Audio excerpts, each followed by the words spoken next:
Graça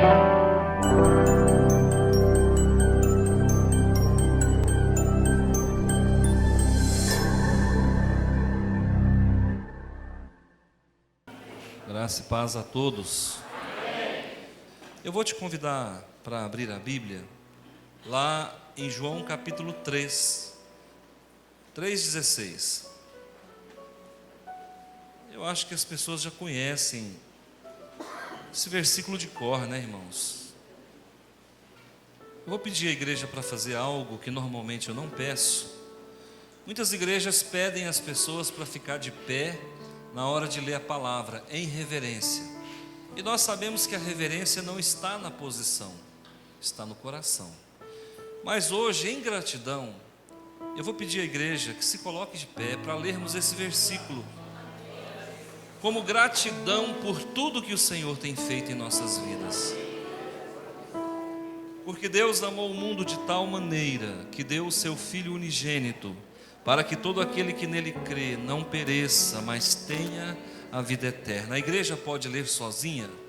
Porque Deus amou o mundo de tal maneira que deu o seu Filho unigênito, para que todo aquele que nele crê não pereça, mas tenha a vida eterna. Amém.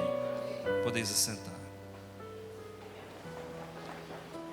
Eu vou orar. Senhor Deus e Pai, no nome de Jesus, de coração, muito obrigado.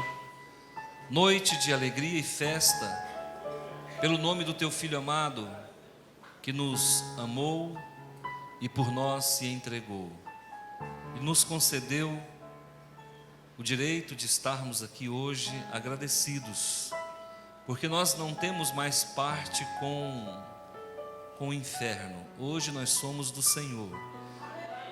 Estamos lavados e remidos pelo sangue do Senhor Jesus. Muito obrigado, Pai, de coração, por essa igreja de salvos, hoje e sempre. Amém. Amém. Muitos homens de Deus já pregaram nesse texto. Quem já ouviu uma pregação nesse texto? Levante a mão. Martinho Lutero pregou esse texto no dia 25 de maio de 1534. Charles Spurgeon, o príncipe dos pregadores, pregou esse texto também. E ele intitulou a mensagem dele Amor Sem Medida. Mas eu quero fazer o contraponto de Charles Spurgeon. Eu quero denominar esse texto, essa pregação, como Amor na Medida Certa. Eu quero parafrasear aquilo que Charles Spurgeon falou, e eu quero falar um pouco diferente. Amor na medida certa. Eu quero trazer para a pauta duas discussões importantes, que para Batista funciona bem. A grande discussão teológica é: há uma eleição ou não há uma eleição? Deus elegeu aqueles que vão ser salvos antes da fundação do mundo ou não elegeu? Vocês sabem que essa discussão tem pelo menos 500 anos. Deus escolheu quem vai para o céu e quem vai para o inferno antes da fundação do mundo, ou Ele não escolheu? Se Ele escolheu, e você acha que Ele escolheu, você é adepto de uma teologia chamada calvinista. Calvinismo. O calvinismo diz que Deus escolheu quem vai ser salvo antes da fundação do mundo. Alguém crê dessa forma? Levante a mão, deixa eu ver. Ok. João Calvino teve um aluno chamado Tiago Armínio, ou Jacob Armínio. E é importante que vocês saibam que Tiago e Jacó é o mesmo nome. Tá? Enquanto um está no hebraico, o outro está no grego, tá? Tiago e Jacó é o mesmo nome. Se você colocar o seu filho o nome de Tiago, você está colocando o nome de Jacó, tá bom? Ele teve um aluno, João Calvino, chamado Tiago, e esse aluno fez o contraponto. Ele criou uma teologia, ou pelo menos extraiu da Bíblia, uma teologia contrária à teologia de João Calvino. E ele diz o seguinte, que Deus realmente escolheu quem vai para o céu, porque é bíblico isso. Lá em Romanos capítulo 8 é muito claro que Deus escolheu quem vai para o céu, mas Ele escolheu segundo a sua presciência. Então ele, olhando aqui para a irmã Adiene, antes da fundação do mundo, olha, no século tal, no ano tal, num país tal, num estado tal, numa cidade X, eu vou permitir o nascimento da Adiene, e eu vou escolher ela para ser salva e morar comigo na eternidade. Essa é uma teologia bíblica calvinista. Tiago não. Tiago disse, olha, Deus escolheu ela, não porque Ele é todo poderoso e Ele pode todas as coisas, porque Ele quis fazer e pronto, acabou. Ele escolheu a Adiene porque, olhando para ela, mesmo antes dela nascer, ele viu que ela era uma pessoa que o serviria e que seria grata e que caminharia com ele nos caminhos dele. Então muda tudo. Que Deus elege, Ele elege, não tem como discutir isso, está na Bíblia. Mas Ele elege porque Ele é soberano, ou Ele elege porque Ele olha para mim, antes mesmo de eu nascer, e Ele fala, olha, aquela pessoa ali vai seguir os meus passos, então estou elegendo ele porque eu já vi que ele vai ser um homem de Deus ou uma mulher de Deus. Irmãos, essa discussão não tem fim. Se você vai para uma faculdade de teologia, no bom sentido, o que rola é isso: calvinistas e arminianos, calvinistas e arminianos. Pastor, o senhor é o quê? Eu falei, nem sei o que eu sou mais, porque esse negócio é tão acalorado que eu fico até com medo de falar o que eu sou, e com medo de amanhã mudar de opinião. Acho que Calvino foi um homem estudioso, muito inteligente, aliás, muito mesmo. E acho que Armínio também falou muitas coisas que, biblicamente, tem tudo a ver. Pelo sim e pelo não, às vezes é melhor a gente ficar meio de fora e assistir essa discussão santa com olhos menos partidários, né? Esse versículo aqui, irmãos, ele é interessante, porque ele consegue agregar os dois pensamentos. Sabiam disso? Então vamos lá. Porque Deus amou o mundo, e essa palavra mundo é raça humana, tá bom? Porque Deus amou a raça humana, então Ele não amou somente aqueles que Ele salvaria, mas Ele amou todos os homens. Ele amou o mundo. Ele amou aquele que vai ser salvo e aquele que não vai ser salvo. Ele amou o mundo de forma inconteste. Ele não importa. Ele amou o mundo. Então, nesse sentido, a eleição é para todo mundo. Amém?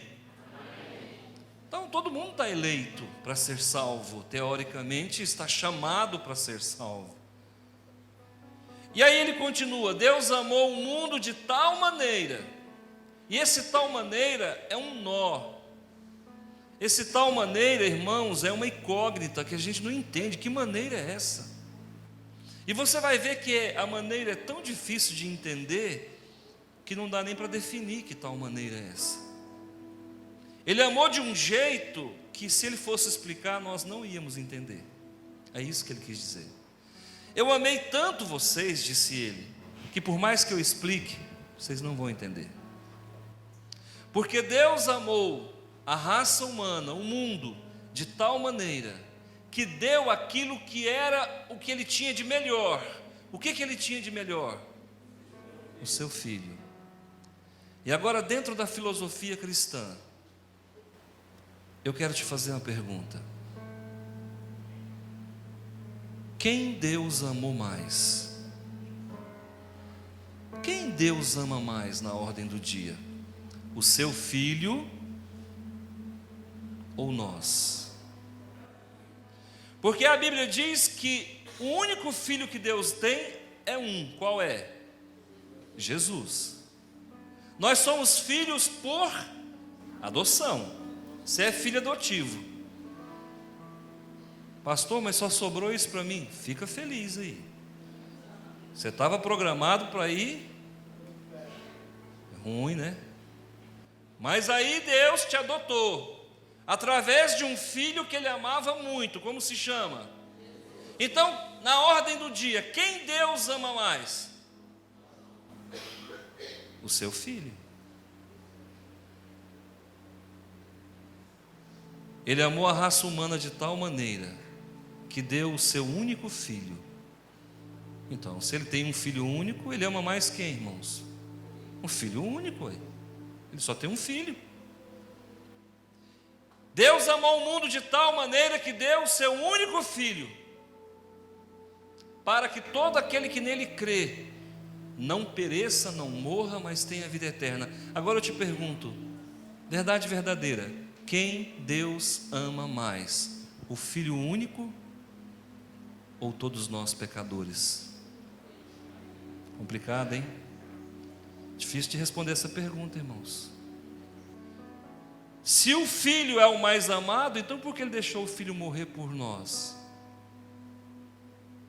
Começa a dar nó na cabeça da gente. Afinal de contas, quem Ele ama mais? Ou você deixaria seu filho morrer por alguém que você não ama? Não, vai percebendo por que Ele não explica de tal maneira. Ele não explica de tal maneira porque você não vai entender e eu também não vou. E Jesus, quem é? Jesus é seu pai? Jesus é seu Deus? Ou Ele é seu irmão? Me responde essa pergunta. Jesus é o que seu, afinal de contas? Jesus é seu Deus? Levanta a mão. Mas Ele é filho de Deus e você também é por adoção. Então Ele é o que seu? Irmão. Mas Ele disse lá em João 10,30 que eu e o Pai somos um. Jesus é o que seu? Pai. Agora eu fiquei sem entender, pastor. Quem é Jesus? Pai, Deus ou irmão? Aí você pode dormir. Se você der conta de dormir hoje, pode dormir. Porque se a gente parar para pensar no sagrado, você fica louco. É solo sagrado, irmãos, é solo divino. A gente não entende. A mente humana é torpe. A mente humana é limitadíssima. Porque Deus amou o mundo de tal maneira que deu o seu Filho unigênito para que todo aquele que nele crê não pereça, mas tenha vida eterna. Ele ama o mundo, mas só salva quem crê. Que amor é esse? Ao mesmo tempo que parece que ama demais, já parece que já não ama tanto. Você entende isso? Ele ama o mundo inteiro, mas só salva quem crê no Filho. Então nós não vamos entender. É complicado.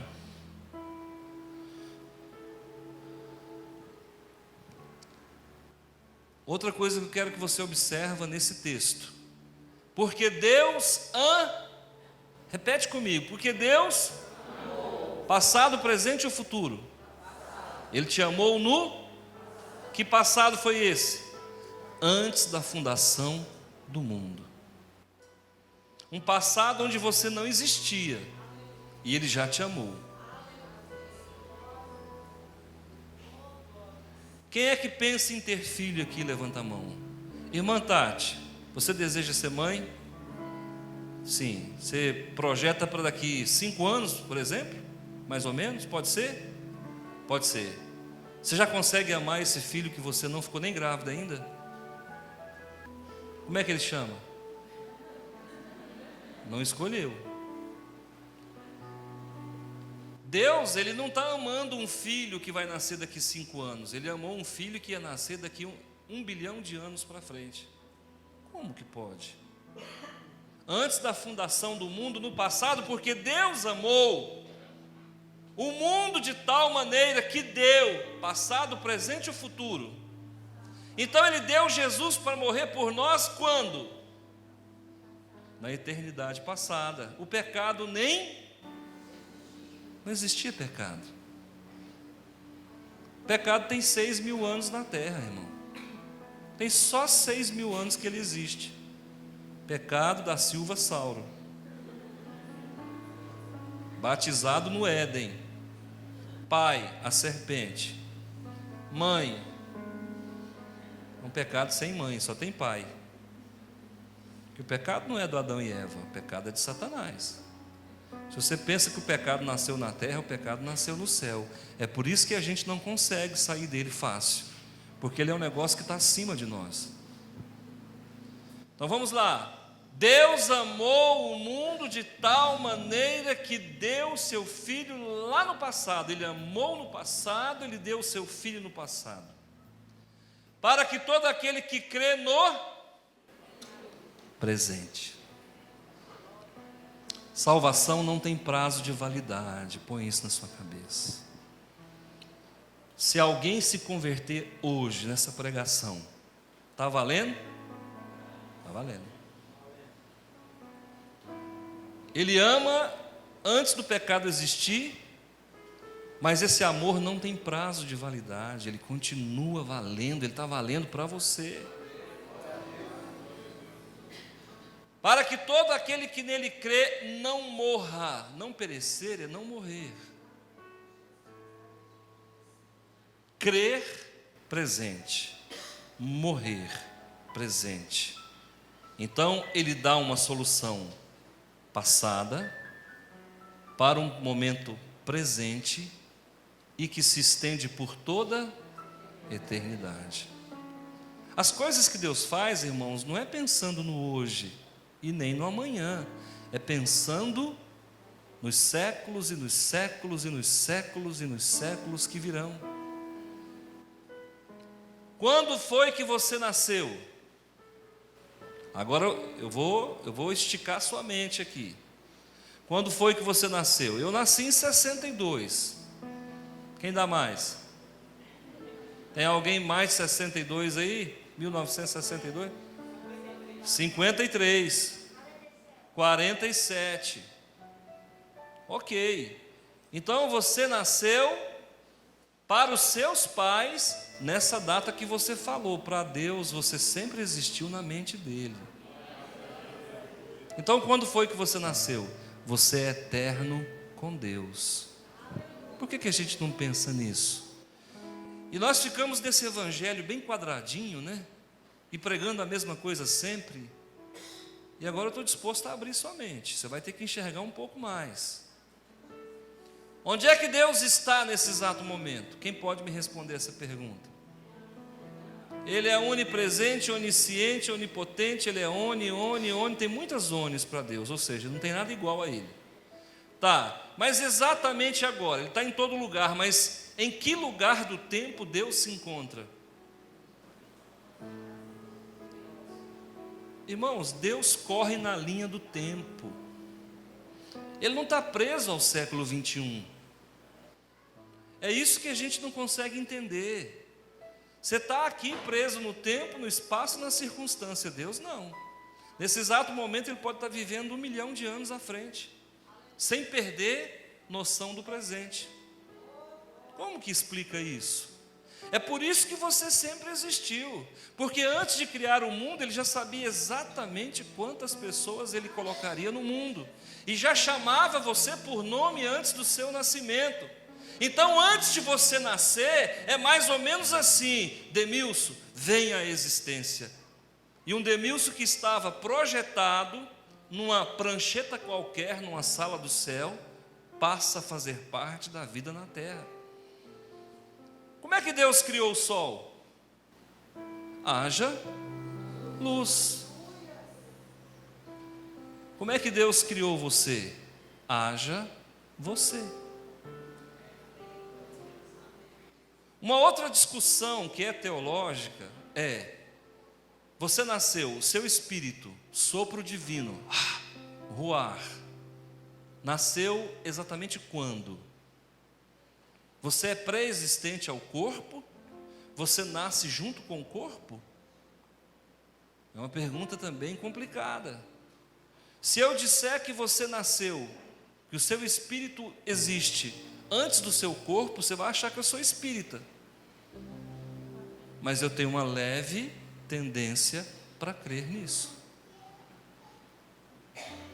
Cadê a base bíblica? O justo vive pela fé. Uai, e tem hora que eu vou crer, independente de ter na Bíblia ou não, ou você acha que está tudo na Bíblia? Posso viajar? Posso, é um direito que eu tenho. É um direito que eu tenho. Eu acho mesmo que nós já existíamos antes mesmo desse projeto humano. Onde eu estava? Não sei. Boa pergunta.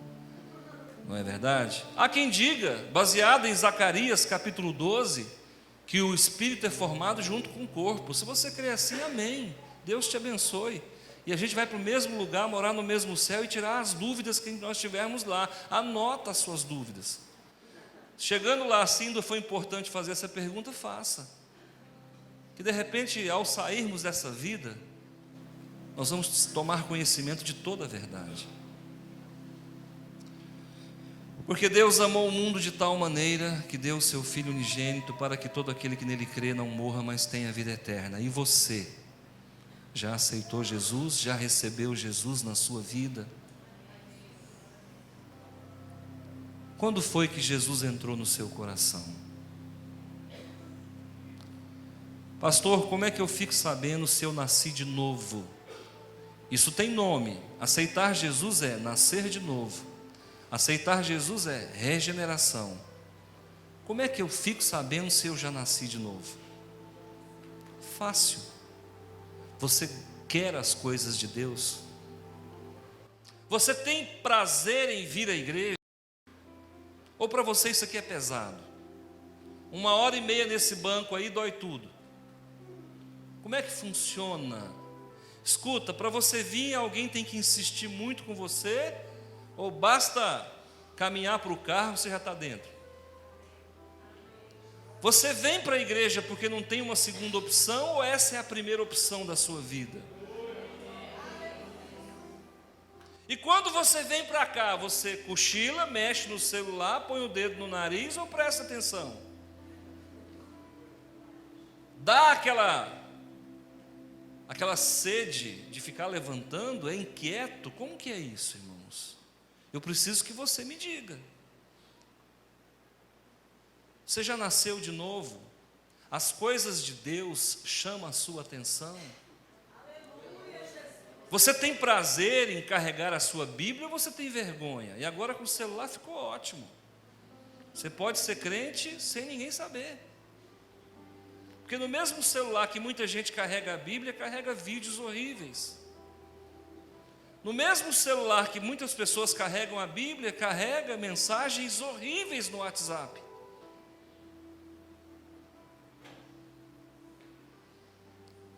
No mesmo celular que muitos carregam a Bíblia, carrega vídeos de pessoas perdendo o pescoço por amor a Jesus. Como que você guarda esses vídeos no seu celular, sabendo que irmãos seus estão morrendo em algum lugar do mundo porque não negam Jesus? E nós, não sei se negamos ou não, mas a nossa Bíblia está bem escondida dentro do celular. As pessoas saem para a igreja, não trazem a Bíblia, o celular fica em casa e ela fica desesperada.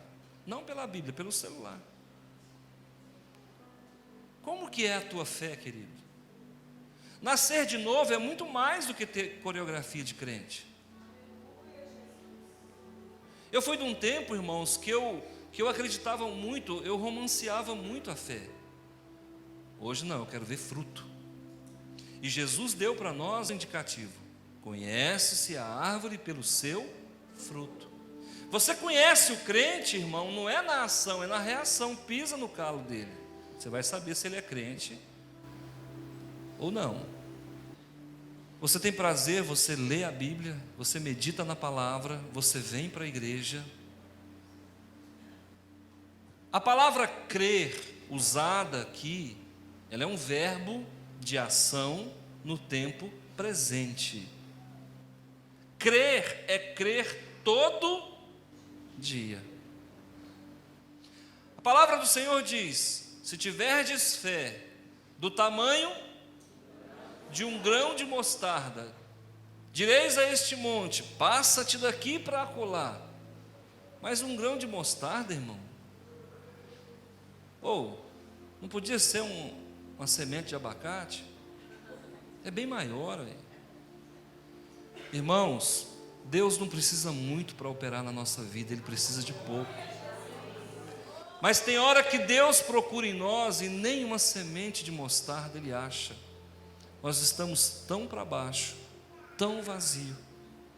É aquele momento que a igreja que você está não serve mais, o pastor já enjoou dele, esse louvor de novo faz chover, ninguém aguenta mais. De novo vai cantar essa música. Sabe por quê, irmãos? Porque muitas vezes está saindo comida pela boca. Eu vi um vídeo, uma irmã, não sei se ela está presente, ela me mostrou um vídeo de Bíblias chegando na China. Quem viu esse vídeo? Irmãos, eles pegavam aquela Bíblia como se fosse um perfume importado. Eles pegavam aquela Bíblia como se fosse o celular de última geração. Eles pegavam aquela Bíblia como se fosse um prato de purê, irmãos. Quem é da igreja sabe por que eu estou falando isso. Todo gordinho gosta de purê, irmãos. Olha, crer é todo dia. Crer é todo dia. É por isso que está no presente. Não tem como você crer no passado. Você tem que crer no presente, projetando para o futuro. Você conhece a Bíblia que você carrega? Então me responde. Quando Moisés entrou na arca, como foi que ele colocou os animais? Foi 2-2, 3-3 ou 4-4? Foi não? Hã? Foi Noé? Ah, beleza. Irmãos, nós temos que conhecer a palavra. Nós temos que saber no que nós estamos inseridos. Que evangelho que tem alimentado a tua vida? É o evangelho de boas novas? É o evangelho de arrependimento? É um evangelho que quando você sai daqui, você sai disposto a ser melhor do que ontem? Ou será que nada do que se fala aqui soa bem nos teus ouvidos e nos meus ouvidos? E quem prega? Prega para quem em primeiro lugar? Quem prega, prega para si. Porque se esse evangelho não servir para mim, para você também não serve. Porque Deus amou o mundo de tal maneira que não tem explicação. Porque o amor que Deus carrega é um amor que você não entende. Porque no mundo em que nós vivemos, o amor está ligado à troca, está ligado à barganha. Que deu o seu único filho, para que todo aquele que nele crê. Deus planta a semente da fé em cada coração. Eu quero que você abra em Efésios capítulo 2, versículo 8. Texto conhecidíssimo. Te chama a atenção esse texto, irmãos? Escuta. Deixa onde você está. Eu quero que você observe um detalhe aqui. João 3,16 diz assim: porque Deus amou o mundo. E Efésios 2,8: porque pela graça sois salvo. Você observou? Por que tanto lá em João 3,16, como aqui em Efésios 2,8 começa com porquê? Interessante, né? Porque pela graça sois salvos. Porque Deus amou o mundo. Sabe por quê, irmãos? Porque salvação tem que ter quem explica. E as igrejas não pregam mais sobre salvação e arrependimento e novo nascimento. As igrejas, irmãos, não falam mais desse genuíno amor que nos constrange. Irmãos, as igrejas hoje estão buscando outros níveis, estão fazendo outras coisas que não é a vontade do Senhor. E aqui você encontra, eu digo para você, uma arca com as portas abertas, e o Noé de Deus, que nem sou eu, mas é o próprio Jesus que está na porta, dizendo: pode entrar, porque a porta vai fechar. Essa igreja, para a honra e glória do Pai, ela é uma ilha de santificação rodeada por pecado por todos os lados. Você saindo da porta para fora, você encontra morte. É por isso que a palavra que é pregada aqui, ela não pode cair no esquecimento, você não tem que se acostumar com ela. Não se acostume com o sagrado, que daqui a pouco você se acostuma com o pecado. Quando você acha que isso aqui é trivial demais, o pecado também passa a ser trivial demais. Porque pela graça sois salvo, você é salvo, irmão, porque há um amor de Deus, e graça é amor. A palavra graça tem uma tradução simples: favor imerecido, amor imerecido. Porque Deus amou, por isso, pela graça sois salvo. Você não é salvo porque nasceu num país abençoado por Deus. Você não é salvo porque Deus é brasileiro. Você não é salvo porque o país é supostamente cristão. Você é salvo porque há um amor derramado sobre a tua vida. Pela graça sois salvo, mediante está aqui o grão de mostarda. Em que lugar está essa fé? Fé envolve duas coisas: ela envolve mente e ela envolve emoção. Não há salvação sem arrependimento, não há fé sem arrependimento, não há fé sem obediência e não há fé sem Salvador.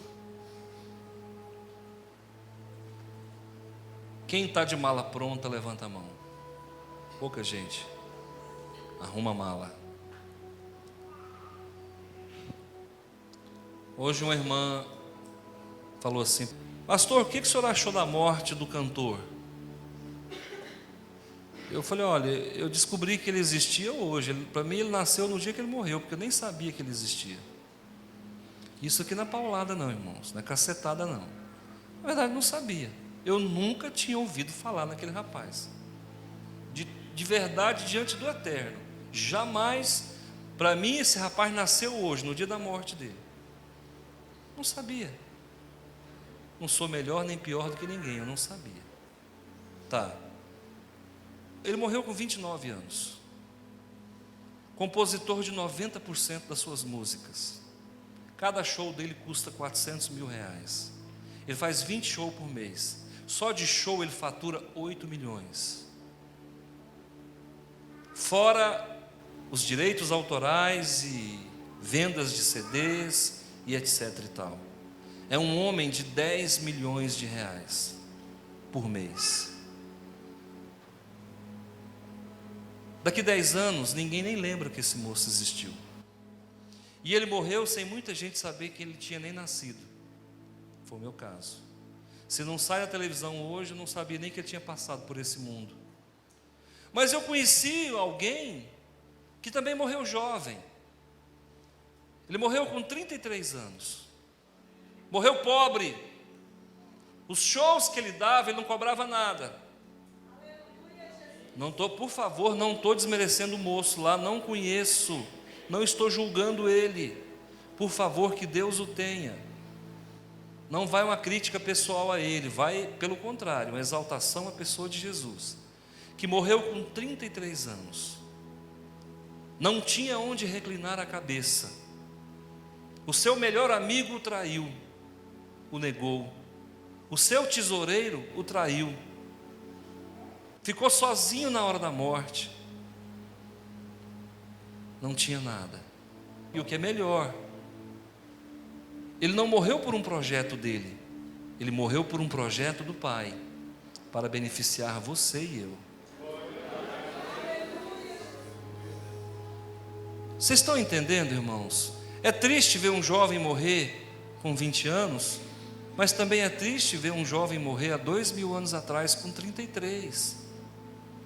Esse jovem que morreu hoje não acrescenta nada na minha vida e nem na sua, mas aquele que morreu há 33 anos está nos dando vida eterna até hoje e vai continuar dando vida eterna para nós. Irmãos, deixa eu falar uma coisa para você: se liga nas coisas de Deus, de verdade, se liga nas coisas do Senhor. Você é nascido de novo. Deixe os mortos enterrar os seus mortos.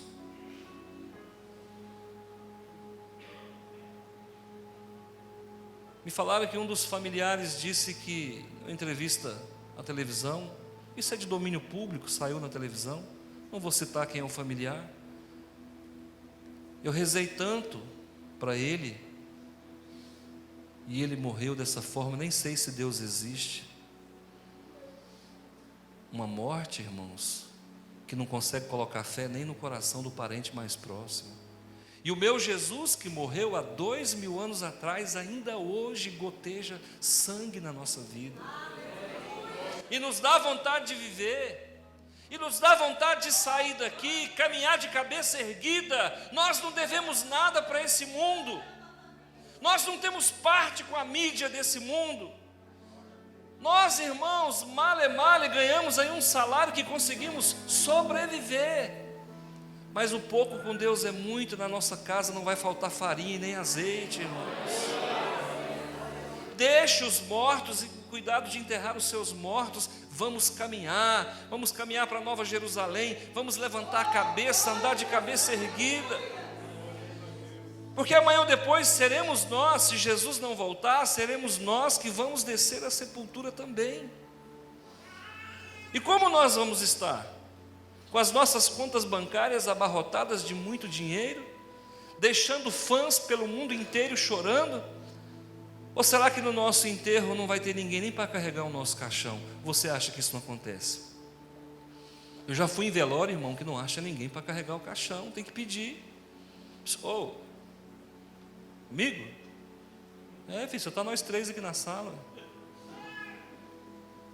Entendeu? Quem sabe no nosso enterro, irmãos, nós vamos ter os nossos parentes para chorar por nós. E olhe lá, se tudo correr bem. Nós temos um destino: os braços do Pai.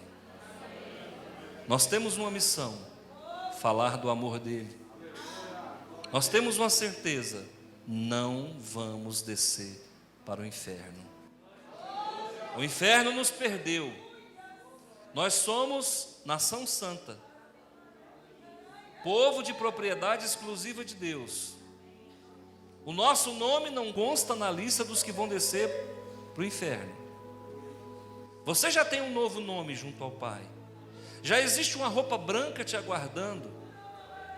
E já existe uma cidade com 12 portas esperando você para entrar. Se contente com isso. A minha graça te basta, diz o Senhor.